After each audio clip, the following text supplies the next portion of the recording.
सुनी रघुकुल नाथा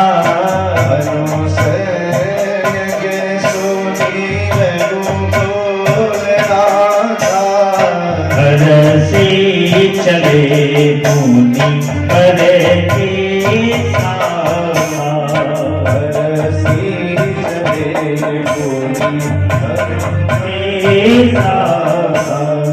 हरसी चले मुनि पर के हरसी चले मुनि पर अनुस यज्ञ सुनी रघुकुल नाथा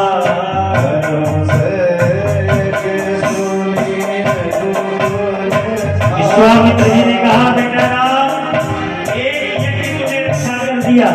अब एक यज्ञ और तुझे पुकार रहा है, धनुष यज्ञ। आगे आगे विश्वामित्र, उनके पीछे श्री राम, उनके पीछे लक्ष्मण जी चल रहे हैं, अनेक तीर्थों को पावन करते हुए चल रहे हैं।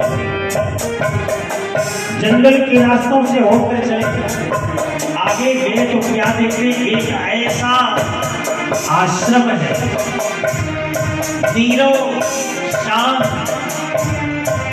जहां पर पशु पक्षी भी नहीं है, एक बड़ी शिला पड़ी हुई है, पत्थर पड़ा हुआ है, जहां पर पक्षी भी आना पसंद नहीं कर रहे।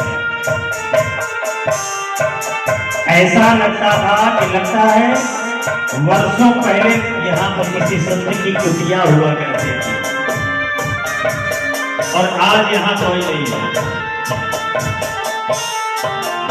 तो श्री राम जी ने विश्वामित्र जी से कहा, गुरुदेव ये आश्रम बड़ा शांत नजर आ रहा है, गुरुदेव है क्या यहाँ पर?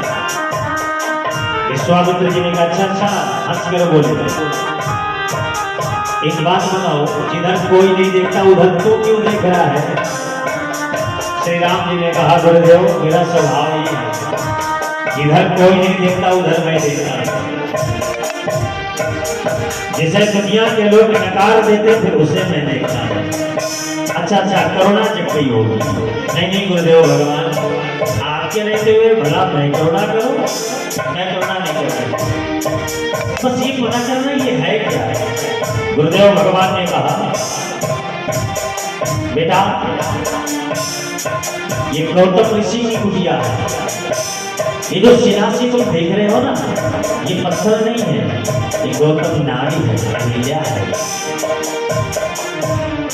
आश्रम एक दीख मंग माही, आश्रम एक दीख,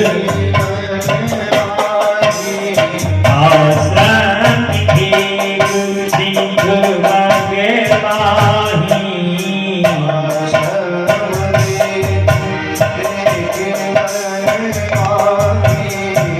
मृग जीव जंतु नाही,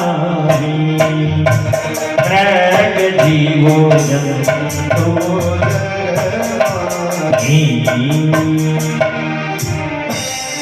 गुरुदेव भगवान से बोले, गुरुजी ये कौन सा आश्रम है?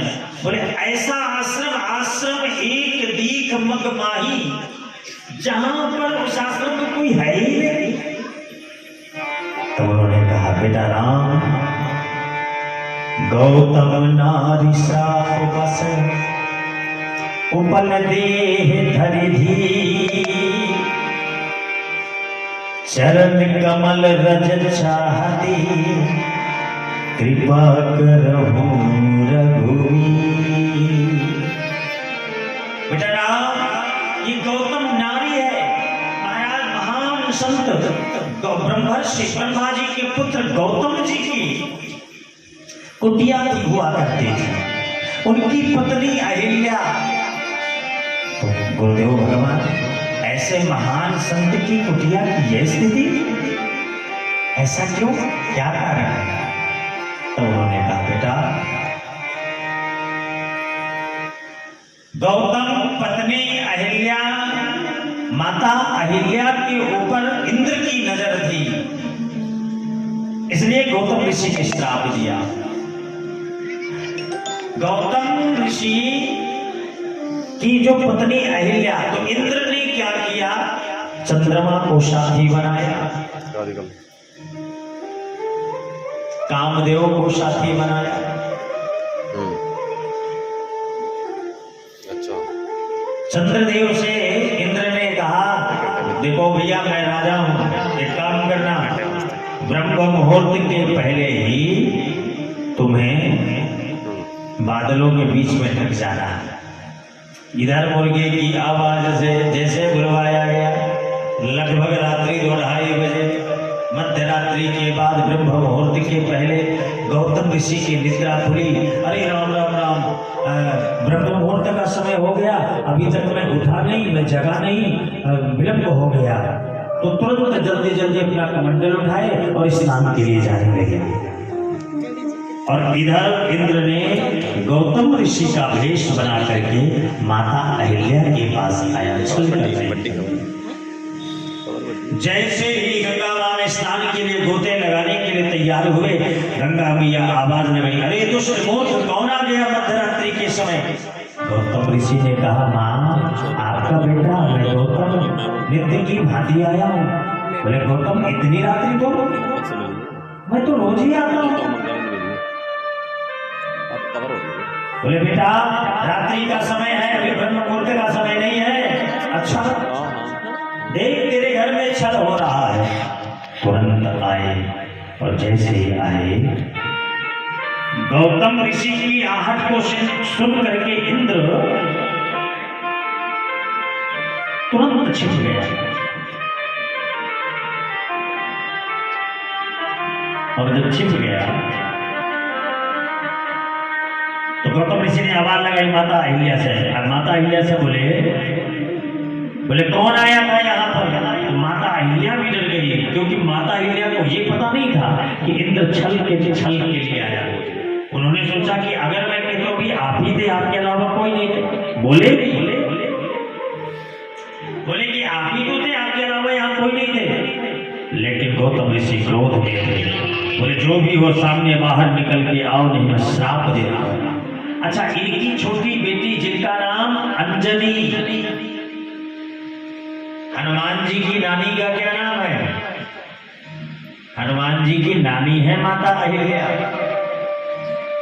तो माता अंजनी की अवस्था उस समय सुकुमार थी, लगभग छोटी उम्र की थी, 4-5 वर्ष की। तो अंजनी मैया ने कहा माता जी अभी पिता समान ही तो कोई थे, और अभी इस कपड़े की तरफ गए हैं।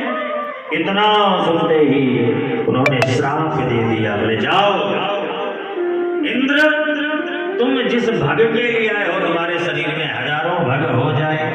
तो माता अहिल्या ने अंजनी माता को श्राप दिया, अरे तुम मुझे पति से अलग कर रही हो, जाओ मैं तुम्हें श्राप देती हो, तुम्हारे भी कुमारेपन में पुत्र होगा। माता अहिल्या ने अंजनी माता को श्राप दिया। तब माता अंजनी ने कहा जब मैं किसी पर पुरुष के दर्शन ही नहीं करूंगी तो मेरे कुमारेपन में संतान कैसे होगा। लेकिन एक बात याद रखना, हम कितनी होशियारी कर लें, कितनी चालाकी कर लें, कितने सचेत हो जाएं, कितनी बचने की चेष्टा करें, लेकिन होनी हमें उस मुकाम तक पहुंचा ही देती है। माता अंजनी चारों तरफ से ऐसे गुफा के मध्य में बैठ गई है ताकि बाहर के किसी की नजर ना पड़े।